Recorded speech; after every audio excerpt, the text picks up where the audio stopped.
আমার আজকের রেসিপি ফুলকপির পরোটা। এই শীতের মরশুমে লুচি পরোটা খেতে কিন্তু বেশ লাগে, আর ফুলকপির পরোটা তো খেতে ভীষণই ভালো লাগে। তবে আজ আমি ফুলকপির পরোটা বানাবো গ্রেট করার ঝামেলা ছাড়াই। ডিনার, ব্রেকফাস্ট কিংবা লাঞ্চের জন্য এই পরোটা কিন্তু বানিয়ে নেওয়া যায়। একেবারে নরম তুলতুলে পুড়ে ঠাসা ফুলকপির পরোটা কিভাবে বানানো যায় সেই রেসিপিটাই আজ আমি আপনাদের সঙ্গে শেয়ার করব। নমস্কার, আমি অর্পিতা আর আমার চ্যানেলে আপনাদের সকলকে স্বাগত। আসুন তাহলে দেখে নেওয়া যাক আমার আজকের রেসিপি। ফুলকপির পরোটা বানানোর জন্য একটা মিডিয়াম সাইজের ফুলকপিকে ছোট ছোট করে কেটে ধুয়ে নিয়েছি। এইবার আমি ফুলকপিটাকে সিদ্ধ করে নেব। তার জন্য গ্যাস অন করে কড়াই বসিয়ে কড়াইয়ে বেশ খানিকটা জল দিলাম আর দিয়ে দিলাম হাফ চা চামচ লবণ। তারপরে কেটে রাখা ফুলকপিগুলো আমি দিয়ে দিলাম। এইবার গ্যাসের ফ্লেমটাকে মিডিয়ামে রেখে ঢাকা দিয়ে এটাকে 15 থেকে 20 মিনিট সিদ্ধ করে নেব। 15 মিনিট পর ফিরে এলাম। ফুলকপি আমার একেবারে সিদ্ধ হয়ে গেছে। এখন এই ফুলকপির জলটাকে সম্পূর্ণভাবে ছেঁকে নেওয়ার জন্য এটাকে আমি একটা চুবড়ির মধ্যে ঢেলে দিলাম, আর এটাকে আমি এইভাবেই রেখে দেব যতক্ষণে না ফুলকপিটা ঠান্ডা হয়ে যাচ্ছে। ফুলকপি ঠান্ডা হয়ে গেছে, আমি এগুলোকে একটা থালার মধ্যে নিয়ে নিয়েছি। তারপরে ম্যাশার দিয়ে এটাকে ভালো করে ম্যাশ করে নেব। দেখুন ফুলকপিটা ম্যাশ করে নেওয়া হয়ে গেছে। এইবার পরোটার পুরটাকে বানিয়ে নেব। তার জন্য গ্যাস অন করে আবারও কড়াই বসিয়ে দিয়েছি, আর কড়াইয়ের মধ্যে দিয়ে দিলাম 2 টেবিল চামচ সাদা তেল। আপনারা চাইলে সর্ষের তেল দিয়েও এই পুরটা বানিয়ে নিতে পারেন। তেল গরম হয়ে গেলে দিয়ে দিলাম হাফ চা চামচ গোটা জিরে আর সামান্য একটু হিং। এগুলোকে কয়েক সেকেন্ড ভেজে নেওয়ার পর দিয়ে দিলাম 1 চা চামচ গ্রেট করা আদা। আপনারা চাইলে আদা বাটাও দিতে পারেন। আদাটাকেও কিছুক্ষণ ভেজে নিলাম যাতে আদার কাঁচা গন্ধটা কেটে যায়। এইবার যে ফুলকপিটা আমি ম্যাশ করে রেখেছিলাম সেই ফুলকপিটা এর মধ্যে দিয়ে দিলাম। এখন এই ফুলকপিটাকে ভালো করে নাড়াচাড়া করে সব কিছুর সঙ্গে মিশিয়ে নেব।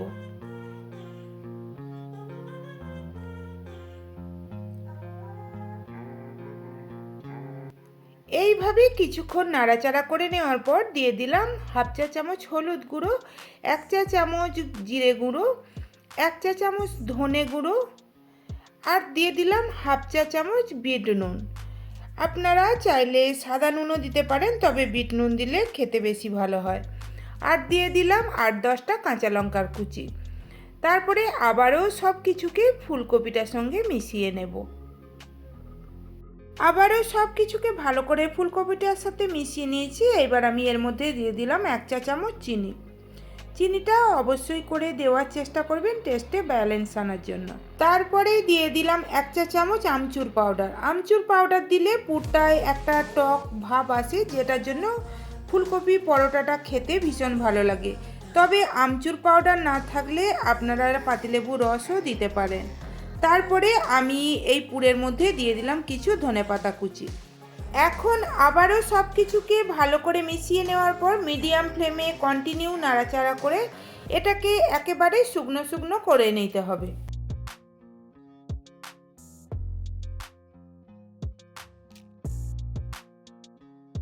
মিডিয়াম ফ্লেমে 10 মিনিট নাড়াচাড়া করে নেওয়ার পর দেখুন পুরটা কিন্তু একেবারে শুকনো শুকনো হয়ে গেছে।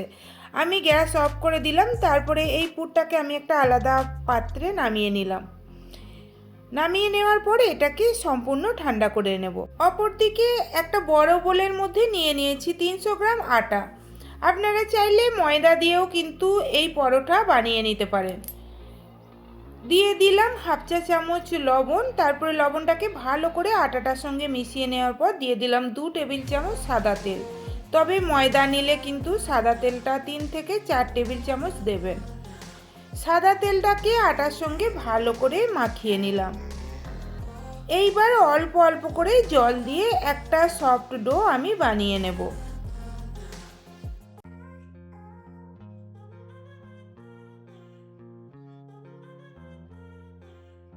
আটা মাখা হয়ে গেছে। আমি এই রকম একটা সফট ডো বানিয়ে নিয়েছি। এইবার এটাকে ঢাকা দিয়ে রেখে দেব 15 মিনিট। 15 মিনিট পর ফিরে এলাম। আমি আটাটাকে আর একবার ভালো করে মেখে নেব। তারপরে এই আটাটা থেকে বড় বড় রুটির মতো আমি লেচি কেটে নেব। দেখুন ঠিক এই রকম বড় বড় সাইজের লেচি আমি কেটে নিয়েছি।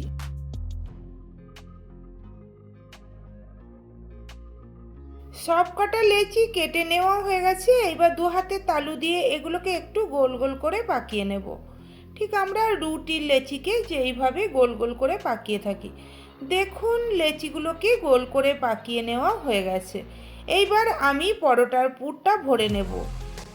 তার জন্য একটা পরোটার লেচি আমি নিয়ে নিয়েছি আর বুড়ো আঙুলের সাহায্যে এইরকম একটা ছোট বাটি শেপ দিয়ে নিয়েছি। বেশ খানিকটা ফুলকপির পুর বাটির মধ্যে ভরে দেওয়ার পর বাটির মুখটাকে আমি চেপে বন্ধ করে দিলাম। এই বন্ধ করাটাই কিন্তু খুব ভালোভাবে করতে হবে, না হলে পরোটাটা বেলার সময় পুর বাইরে বেরিয়ে আসবে। একটা লেচিতে পুর ভরে নেওয়া হয়ে গেছে। এইভাবে আমি বাকি লেচিগুলোতেও পুর ভরে নেব। বন্ধুরা, আপনারাও ফুলকপি গ্রেট করার ঝামেলা ছাড়াই এইভাবে বাড়িতে ফুলকপি পরোটা বানিয়ে দেখবেন। খেতে কিন্তু ভীষণই সুস্বাদু হয়। আর যারা আমার চ্যানেলকে সাবস্ক্রাইব করেছেন তাদের অনেক অনেক ধন্যবাদ। আর নতুন বন্ধু যারা আমার ভিডিও দেখছেন তাদের কাছে আমার অনুরোধ, আমার চ্যানেলটাকে প্লিজ সাবস্ক্রাইব করে দিয়ে আমার পাশে থাকবেন। দেখুন সবকটা পরোটার লেচিতে আমার পুর ভরে নেওয়া হয়ে গেছে। এইবার এই লেচিগুলোকে আমি বেলে নেব। তার জন্য একটা বেলুন চাকি নিয়ে নিয়েছি আর বেলুন চাকিটার ওপরে একটু তেল লাগিয়ে নিলাম। আপনারা চাইলে কিন্তু ময়দা দিয়েও কিংবা আটা দিয়েও এই পরোটাগুলো বেলে নিতে পারেন। এইবার একটা পরোটা লেচি নিয়ে এইভাবে হাত দিয়ে একটু প্রেস করে নিলাম। তারপরে খুব সাবধানে আমি পরোটাগুলো বেলে নেব। তবে এই পরোটা কিন্তু মোটা হয়, তাই একটু মোটা করেই বেলে নিতে হবে। দেখুন একটা পরোটা আমার বেলে নেওয়া হয়ে গেছে। এইভাবেই আমি আরও কিছু পরোটা বেলে নেব। কিছু পরোটা বেলে নেওয়া হয়ে গেছে। তারপরে পরোটাগুলো ভেজে নেব। তার জন্য গ্যাস অন করে একটা প্যান বসিয়ে দিয়েছি। প্যান গরম হয়ে গেলে একটা পরোটা আমি প্যানের মধ্যে দিয়ে দিলাম। এখন গ্যাসের ফ্লেমটাকে মিডিয়ামে রেখে পরোটাটাকে সেঁকে নিতে হবে। একটা সাইড সেঁকে নেওয়ার পর পরোটাটাকে আমি উল্টে দিলাম। আর উল্টে দেওয়ার পর অপর সাইডটাকেও একটু ভালো করে সেঁকে নেব। অপর সাইডটাকেও কিছুক্ষণ সেঁকে নেওয়ার পর আবারও আমি পরোটাটাকে উল্টে দিলাম। তারপরে দিয়ে দিলাম 1 চামচ তেল। এই পরোটা ভাজতে কিন্তু খুব বেশি তেল লাগে না। তেলটা দেওয়ার পর আবারও আমি পরোটাটাকে উল্টে দিলাম। দেখুন পরোটাটা আমার কত সুন্দর ফুলে গেছে। আমার একটা পরোটা ভাজা হয়ে গেছে। এটাকে আমি প্যান থেকে তুলে নিলাম আর এইভাবে আমি বাকি পরোটাগুলোকেও ভেজে নেব। সবকটা পরোটা ভেজে নেওয়া হয়ে গেছে। আমি এইবার আপনাদের দেখাবো পরোটাগুলো কতটা নরম তুলতুলে হয়েছে। তাহলে বন্ধুরা, কেমন লাগলো আজকে আমার এই ফুলকপির পরোটা রেসিপি? যদি ভালো লাগে তাহলে অবশ্যই লাইক কমেন্ট শেয়ার করে দেবেন।